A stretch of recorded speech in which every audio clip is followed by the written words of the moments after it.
نحمده ونصلي على رسوله الكريم أما بعد فأعوذ بالله من الشيطان الرجيم بسم الله الرحمن الرحيم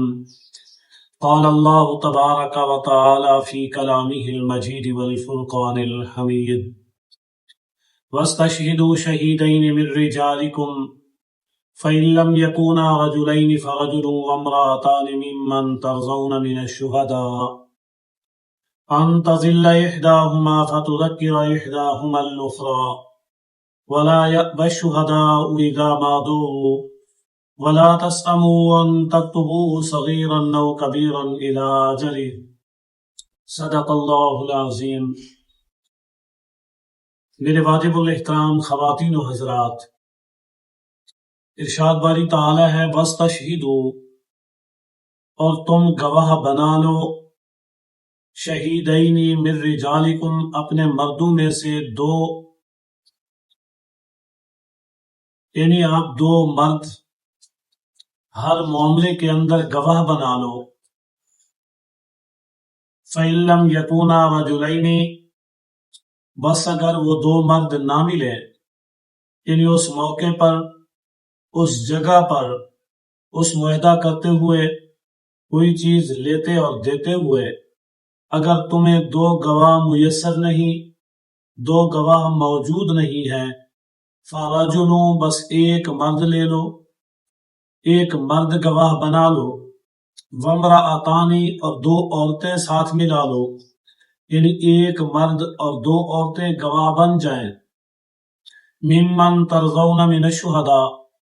ان میں سے، ان لوگوں میں سے جن کو تم پسند کرتے ہو گواہی کے لیے، ان تضل احداہما، یہ دو عورتیں اس لیے رکھی گئی اگر ان میں سے ایک بھول جائے، فتذکر احداہما الاخری، بس دوسری اسے یاد دلا دے۔ یعنی اس آیت کے اندر اللہ رب العالمین یہ فرما رہے ہیں اگر دو مرد وہاں موجود نہیں ہیں اور تم کوئی لین دین کرنا چاہتے ہو، چاہے وہ لین دین چھوٹا ہو یا بڑا ہو، فَرَجُلٌ، تو پھر ایک مرد گواہ ضرور ہونا چاہیے، اور اکیلا مرد بھی نہ ہو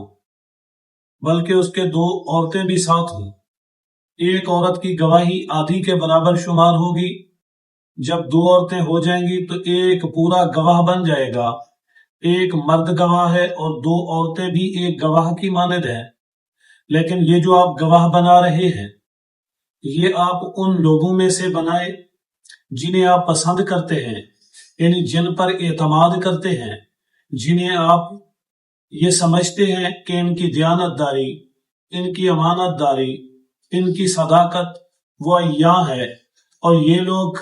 صحیح گواہ رہیں گے،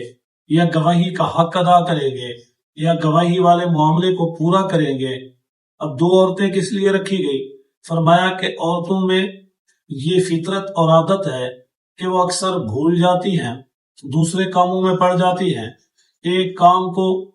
پورا نہیں کیا ہوتا کسی دوسرے کام کی طرف دیکھنے لگ جائیں گی، ایک بات کو صحیح سمجھا نہیں ہوگا کسی اور بات کی طرف چل پڑے گی۔ ہاں اگر ان میں سے ایک بھول گئی ہے تو دوسری عورت اس کو یاد دلا دے گی، جو بھولی ہوئی ہوگی اسے یاد دہانی کروا دے گی، یا کچھ اسے یاد ہوگا اور کچھ اسے یاد ہوگا، اور وہ دونوں ایک دوسرے کو بتا کے اپنی اصلاح کر لیں گی، یعنی یہ معاملہ کلیئر ہو جائے گا۔ یہ ایک گواہ کی مانند ہے، جیسے ایک گواہ مرد اپنی ذمہ داری کو ادا کرتا ہے، دو عورتیں مل کر ایک مرد کے برابر اپنی ذمہ داری کا مظاہرہ کرتی تھی۔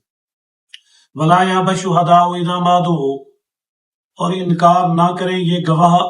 جب کہ ان کو بلایا جائے، یعنی گواہی کے لیے جب بلایا جائے، کہیں کوئی مسئلہ پیش آ جائے، یا کہیں کوئی فریق ان کے اندر مسئلہ پیدا کر رہا ہو، یا وہ گڑبڑ کرنا چاہ رہا ہو، یا کوئی فریق اس معاہدے کو، اس بات چیت کو بھولا ہوا ہو، تو یہ لوگ اسے آ کے یاد دہانی کریں، ان کی ضرورت پڑے تو یہ موجود ہو جائیں، یہ وہاں پر آ جائیں۔ تو اس لیے فرمایا کہ اگر ان میں سے کسی کو بھی بلایا جائے، کسی کو اس گواہی کی ضرورت پیش آ جائے، گواہی دینی پڑے، تو یہ جب بلائیں تو ان کو آنا چاہیے، انکار نہیں کرنا چاہیے۔ ولا تسموا ان تكتبوه، اور نہ سستی پکڑے، نہ آپ کو تھکا دے، نہ آپ کو پریشان کرے، ان تکتبوہ، اور اس بات کا لکھنا،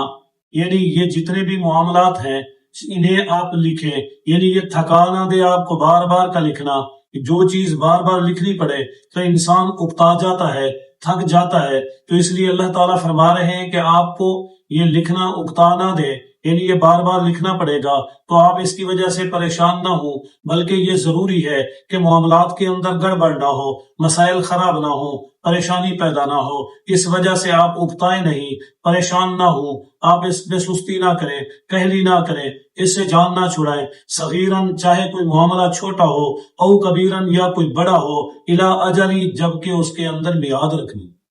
یعنی کوئی وقت مقرر کرنا ہے، کوئی شرائط مقرر کرنی ہے، کوئی بات چیت کر رہے ہیں تو آپ چاہے معاملہ، چاہے لین دین، چاہے کوئی بات چیت جس انداز کی بھی ہو، جس نوعیت کی بھی ہو، آپ اسے ضرور لکھیں.